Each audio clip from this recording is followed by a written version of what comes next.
দর্শক, প্রিয়জনের সাথে ঈদ করতে রাজধানী ছাড়ছে মানুষ। ভোর থেকে পরিবার সহ রেল স্টেশন এবং বাস টার্মিনালে রয়েছে যাত্রীদের ভিড়।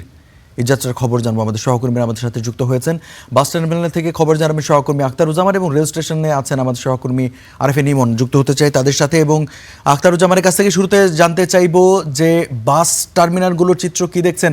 আমি যতটা আপনার পেছনে দেখতে পাচ্ছি যাত্রীদের উপচে পড়া ভিড়, এবং তারা কি ঠিকমতো টিকিট পাচ্ছেন কিনা, বাড়তি দাম নেওয়া হচ্ছে কিনা একটু জানাবেন।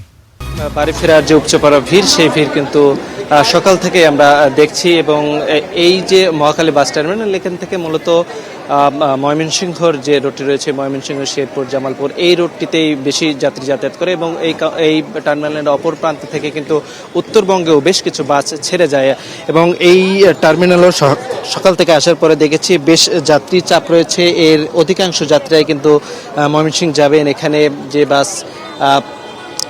বাসগুলো অপেক্ষা করছেন এবং বাসের জন্য কিন্তু যাত্রীরা অপেক্ষা করছেন। আমরা যাত্রীদের সাথে কথা বলছিলাম। আগেই যে সকল যাত্রীরা টিকিট কেটেছিলেন তারা মূলত ইতিমধ্যেই বাস পাচ্ছেন, এবং তাদের জন্য যে বাস সেগুলো আসছে এবং সেই বাসগুলোতে উঠছে। এবং লম্বা যে সিরিয়ালটি দেখছেন, এটিতে মূলত তারা নতুন করে টিকিট কাটবেন, সেই টিকিট কেটে কিন্তু তারা যাবেন। এবং তারা অনেকেই 8টা-9টার দিকে এসেছেন এবং প্রায় 1.5-2 ঘন্টা ধরে অপেক্ষা করছেন। তারপরে কিন্তু কাউন্টারে টিকিট রয়েছে, কিন্তু বাস পর্যাপ্ত না থাকার কারণে কিন্তু তারা টিকিট এখনও ছাড়েনি। অন্যদিকে এই যে ময়মনসিংহ থেকে ঢাকার যে দূরত্ব, এটি মোটামুটি 3-3.5 ঘন্টার মতো লাগে। তবে ঈদ যাত্রা হওয়ার কারণে রাস্তায় কিছুটা জ্যাম থাকবে। এবং যাত্রীদের সঙ্গে কথা বলছিলাম, তারা বলছিলেন যে এটা ঈদে তারা নিয়মিতই যেহেতু যান, সেখানে 6-7 ঘন্টা পর্যন্ত কিন্তু এখানে লেগে থাকে। এবং অতিরিক্ত যে ভাড়া, সেই ভাড়ার এখনও আমরা কোনো অভিযোগ পাইনি। নন এসির যেটি, সেটি 330 টাকা, এবং এসির যে বাস সেটি 500 টাকা নিচ্ছেন। এবং যাত্রীরা কিন্তু ঈদে পরিবারের সাথে যাবেন, ঈদ করবেন। কিছুটা ভোগান্তি কষ্ট হলেও তারা শেষমেশ পরিবারের কাছে যাবেন এবং পরিবারের সাথে ঈদ করবেন। এটি আসলে তাদের কাছে বড় পাওয়া। তো এই ছিল আমার কাছে মহাখালী বাস টার্মিনাল থেকে ঈদ যাত্রায় ঘরমুখো মানুষের সর্বশেষ খবর। রঞ্জু। আখতারুজ্জামান, আপনাকে ধন্যবাদ। দর্শক, আমরা মহাখালী বাস টার্মিনালের চিত্র আপনাদেরকে জানাচ্ছিলাম।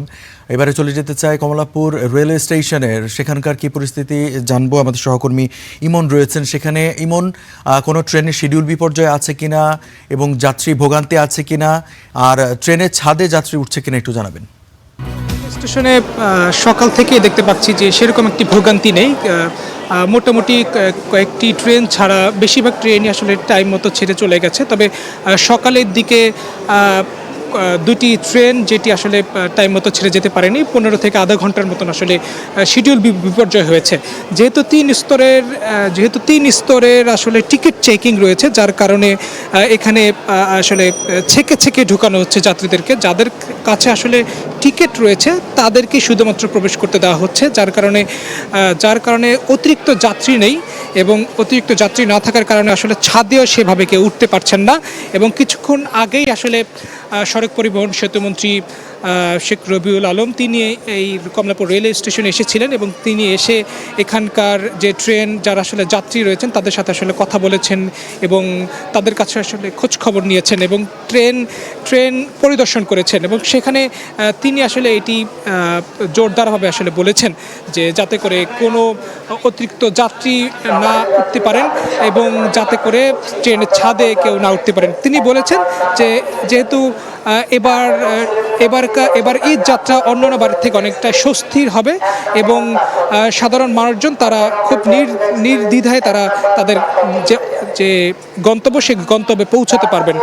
এবং এই ঈদ উপলক্ষে প্রায় 5 জোড়া বিশেষ ট্রেন চালু করা হয়েছে, যেটি আগামীকাল থেকে চলবে। এবং এই ট্রেনে করে প্রায় 40,000 যাত্রী কিন্তু যাতায়াত করতে পারবেন, সেটি সড়ক পরিবহন সেতুমন্ত্রী তিনি জানিয়েছেন।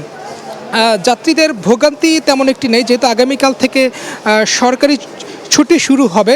আগামীকাল সরকারি ছুটি শুরু হলে আগামীকাল থেকে ভিড় সেটি বাড়বে বলেই কিন্তু আসলে বোঝা যাচ্ছে, এবং আগামীকাল থেকে মূলত যাত্রীর চাপ, সেই যাত্রীর চাপটি বৃদ্ধি পাবে এবং সেটি কতটুকু সামাল দেওয়া যাবে সেটি আসলে দেখবার বিষয়। তবে যেহেতু টিকিট চেকিং করে আসলে ঢুকানো হচ্ছে, যার কারণে এখানে টিকিট ছাড়া কোনো যাত্রী আসতে পারছেন না, এবং যার কারণে অতিরিক্ত যাত্রীর চাপও নেই। সকাল থেকেও আমরা ঠিক একই চিত্র দেখেছি, এখন যেমন প্ল্যাটফর্মগুলোতে রয়েছে ঠিক একে একে আসলে ট্রেনগুলো ছেড়ে যাচ্ছে। আমি এখন যেই ট্রেন স্টেশনটি, যেই 1 নম্বর প্ল্যাটফর্মে রয়েছে, সেখানে সিলেটগামী জয়ন্তিকা এক্সপ্রেস সেটি ঠিক 11টা 15 মিনিটে ছেড়ে যাওয়ার কথা রয়েছে, এবং এটি কিন্তু প্রায় কিছুক্ষণের মধ্যেই এই প্ল্যাটফর্ম থেকে 1 নম্বর প্ল্যাটফর্ম থেকে ছেড়ে চলে যাবে, এবং